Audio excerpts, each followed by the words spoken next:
I think somebody pointed out that so far the rail strike has cost our economy £1 billion, and it would have cost significantly less to have done a deal with the rail workers and sorted out the strike.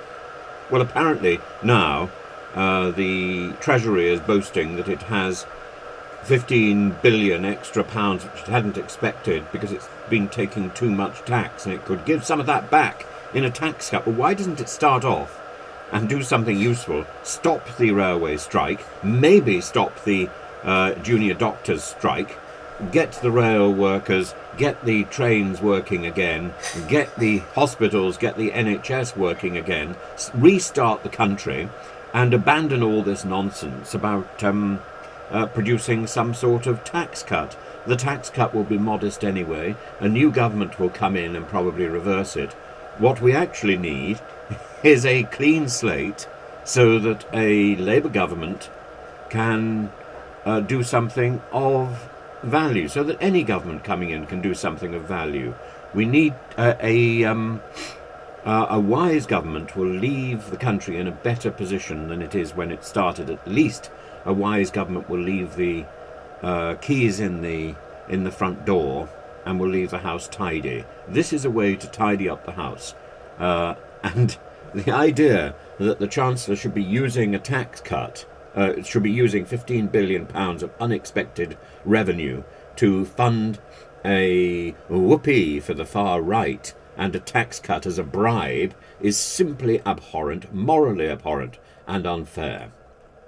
As I say, who is it? Hugh Merriman, the railway minister, has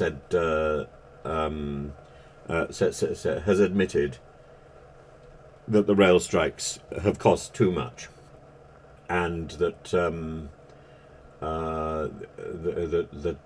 better working practices are needed. But the strikes have cost. He has said the strikes have cost the railway industry 25 million on a weekday, 15 million at the weekend, and has cost 700 million in the wider economy over the last year. So it's cost over £1 billion so far. And he said, if you look at it from that particular lens, then absolutely it's actually ending up costing more than would have been the case if it had just been settled. That's Merriman.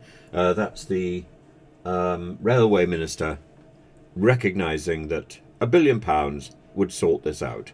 Well, that leaves 14 billion to sort out the teachers, to sort out the NHS, to sort out the country, so that we leave the